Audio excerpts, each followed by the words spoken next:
Mga kapatid sa pananampalatayang Islam, sa linggo inshallah, ang moon sighting at malalaman na natin kung magsisimula na ang pag-aayuno sa Lunes bilang unang araw ng Ramadan. At tunay na ang pinakamainam na paraan ng paghahanda ng tao sa kanyang sarili ay hindi ang mga bid'ah o mga inimbento lamang na kaparaanan, bagkus ay ang mga kaparaanan na pagtibay sa sunna ni Propeta Muhammad sallallahu alaihi wasallam. Sa pag-aaral kung paanong isinagawa ni Propeta Muhammad sallallahu alaihi wasallam ang pag-aayuno at ang iba't iba pang mga aral dito. Mga kapatid sa pananampalatayang Islam, tuwing Biyernes ay bahagi ng pangaral ng mga khatib ang pangangaral tungkol sa takwa na naisasalin bilang takot kay Allah subhanahu wa ta'ala. Subalit, sa mas malawak at mas malalim na kahulugan ng takwa, ang takwa an taj'ala bainaka wa baina adabillahi wikaya. Ito ay ang kumuha ka sa pagitan mo at sa pagitan ng parusa ni Allah ng harang. At ang harang na ito ay ang pagsunod mo sa kanyang mga ipinag-uutos at pag-iwas mo sa kanyang ipinagbabawal. Iyon ang takwa.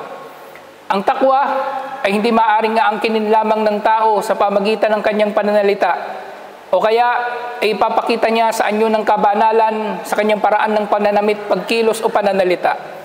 Ang takwa, higit sa lahat, ay nagmumula sa puso ng tao na kung ang takwa na ito ay nagmumula rito, ito ang tunay na takot kay Allah subhanahu wa ta'ala na magdudulot ng matutuwid na paniniwala, pananalita at gawa at hindi wara'ul kadhib lamang o huwad na kabanalan. Mga kapatid sa pananampalatayang Islam, ang takwa rin na ito ang siyang diwa ng pag-aayuno sa Ramadan. Sinabi ni Allah subhanahu wa ta'ala, Ya ayyuhalladhina amanu, kutiba alaykumus siyam, kama kutiba alal ladhina min qablikum la'allakum tattaqun.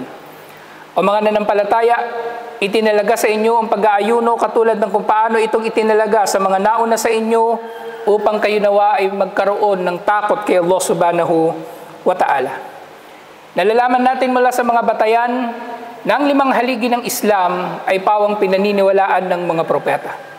Maaaring merong iba't ibang anyo sa pagkakatupad ng mga gawaing pagsamba, subalit iisa ang kanilang akida at ang mga pangunahing gawaing pagsamba, katulad ng matatagpuan sa 5 haligi ng Islam, ay pawang isinabuhay din ng naunang mga propeta.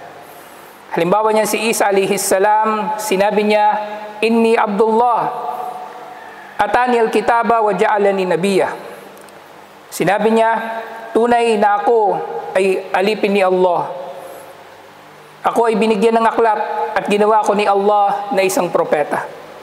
Wa ja'alani mubarakan ayna ma kuntu, at ako ay ginawa niyang maging mabiyaya nasaan man ako. Wa usani bis salati waz zakah ma dumtu hayya. At si Allah ay nag-utos sa akin na magsala at magbayad ng zakah habang ako ay nabubuhay. Gayun din si Ibrahim alayhis salam, siya ay pinagutusan ni Allah subhanahu wa ta'ala na ipahayag sa mga tao na magsagawa ng peregrinasyon ng Hajj patungo sa Makkah. Sinabi ni Allah, wa'addin fin nasi bil hajji ya'tuka rijala wa ala kulli damiri ya'tina min kulli fajjin amik.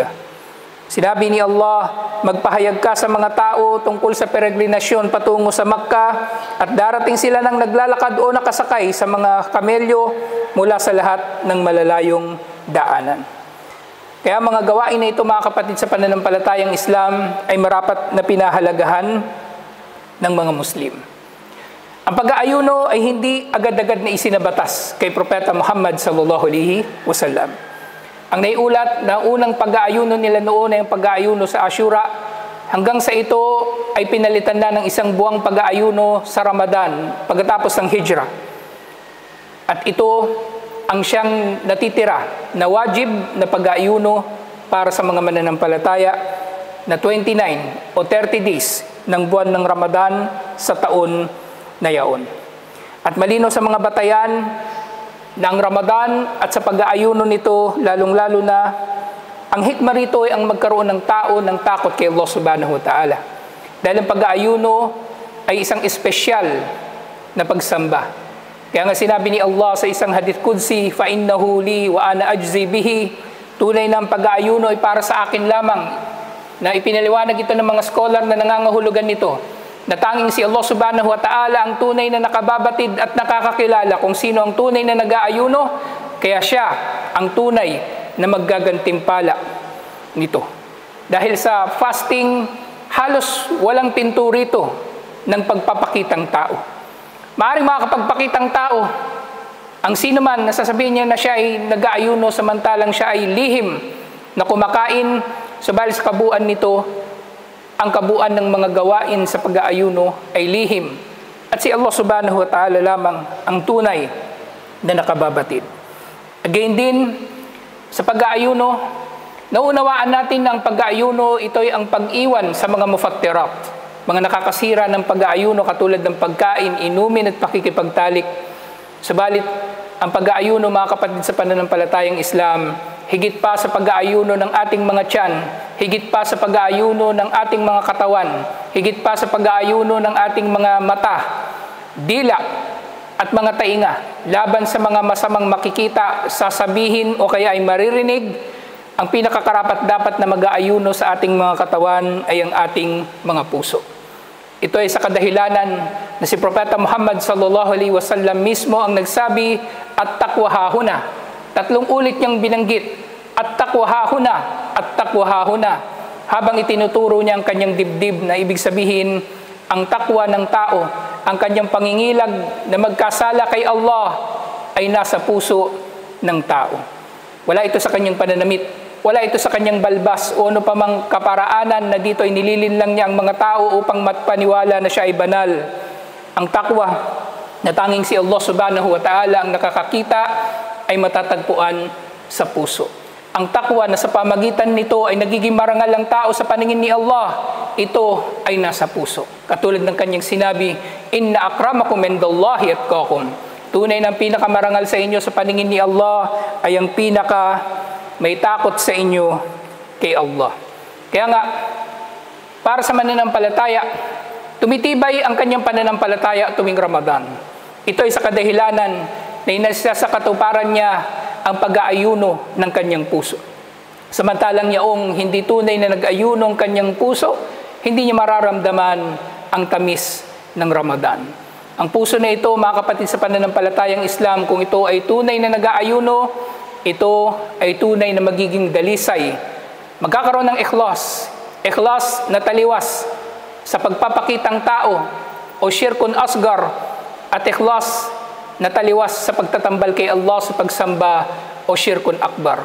Na ang puso na may ikhlas, ito ay gagawa ng mga gawaing pagsamba alang-alang lamang kay Allah, at ito ay gagawa ng mga gawaing pagsamba para lamang kay Allah sa kaparaanan na gusto ni Allah subhanahu wa ta'ala. Ang puso, mga kapatid sa pananampalatayang Islam, ang pinakamarapat na nag-aayuno, dahil ang puso na ito, kung ito ay tunay na makikinabang sa pag-aayuno, ito ay magpapalapit sa atin lalo kay Allah. Sa pamagitan ng pagtuturo sa atin na walang ibang paraan upang mapalapit kay Allah o kaya ay magpahayag ng pagmamahal kay Allah, liban na lamang ang kumilos ayon sa kaparaanan ni Propeta Muhammad sallallahu alaihi wasallam sa kanyang sunnah. Kaya nga sinabi ni Allah subhanahu wa ta'ala, Qul in kuntum tuhibbunallaha fattabi'uni yuhibbukumullah. Sabihin, O Muhammad sallallahu alaihi wasallam, kung tunay na minamahal ninyo si Allah, ay sundin ninyo ako. Sundin natin si Propeta Muhammad sallallahu alaihi wasallam sa kanyang sunnah, at tayo nga ay mamahalin ni Allah subhanahu wa ta'ala. Kaya mga kapatid sa pananampalatayang Islam, sa lahat ng mga bahagi ng ating katawan na mag-aayuno, sa buwan na ito ng Ramadan, tiyakin natin na ito higit sa lahat ay ang ating mga puso. Dahil ang pag-aayuno ng katawan ay walang saysay kung wala ring pag-aayuno ng ating mga puso, na dito nakakabit ang ating mga mata, ang ating mga pandinig, at ang ating mga dila, at ang ating buo nating katawan. Katulad ng sinabi ni Propeta Muhammad sallallahu alaihi wasallam, man lam yada' qawla az-zuri wal jahla wal amala bihi falaysa lillahi hajatun fi an yada'a ta'amahu wa syaraba. Sino man ang hindi niya iwan ang masamang pananalita kamangmangan at iba pang mga gawain na may kinalaman dito, walang pangangailangan si Allah na iwan niya ang kanyang pagkain at inumin. Ibig sabihin, maaring mawawalan ng saysay ang kanyang pag-aayuno kung hindi naman binago ng Ramadan ang kasamaan na unang-una at higit sa lahat ay nag-uugat sa kanyang puso. Mga kapatid, sa pananampalatayang Islam, ang pag-aayuno ay pag-aayuno ng ating mga puso, una at higit sa lahat. Pag-aayuno na inshallah ay magdudulot na tayo ay maging mas kamahal-mahal kay Allah at tayo ay maging mas matibay sa ating pananampalataya sa Kanya. Na tayo inshallah ay magkakamit ng kumpleto at ganap na gantimpala ng pag-aayuno na ito. Katulad ng sinabi ni Propeta Muhammad sallallahu alaihi wasallam, "Man sama Ramadana imanan wa ihtisaba, ghufira lahu ma taqaddama min dhanbi." Sino man ang mag-ayuno ng may pananampalataya at paghahangad ng gantimpala mula kay Allah lamang at hindi sa mga tao, patatawarin ang kanyang mga kasalanan. Mga kapatid, sa pananampalatayang Islam, sa lahat ng mga bagay, ang Quran ang pinakamagdudulot ng kapanatagan sa puso ng tao.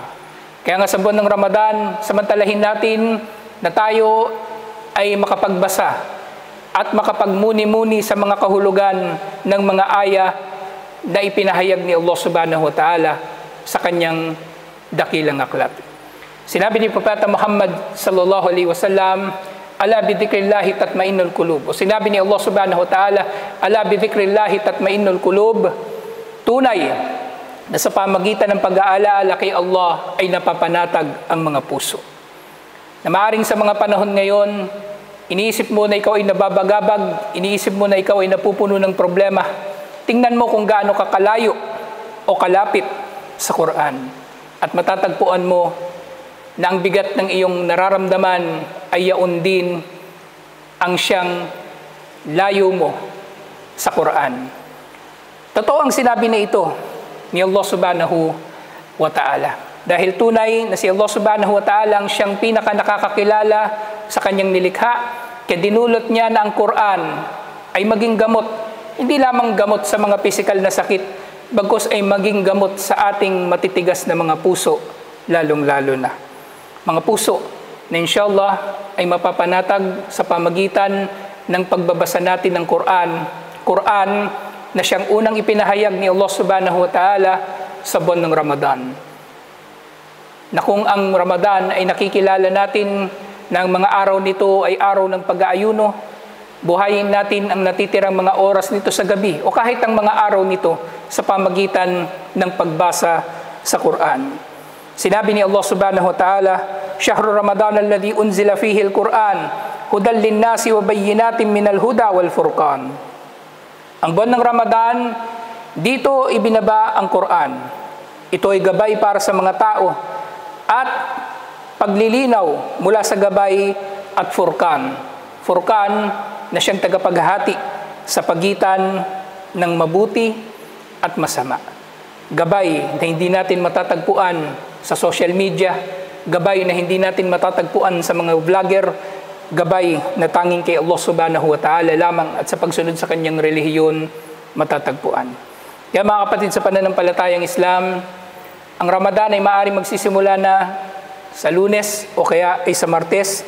Tiyakin natin na tayo ay handa sa pamagitan ng pagkakabatid ng kahalagahan ng buwan na ito at sa pagkakabatid ng mga tamang paraan kung paano gagawin ang mga gawaing pagsamba rito at syempre ang malaman na ang diwa ng Ramadan inshallah ay ang pagpapatatag ng ating mga takot kay Allah subhanahu wa ta'ala at pagpapadalisay ng ating mga puso na mula rito ay nagsisimula o nag-uugat ang mabubuting paniniwala, pananalita at gawa.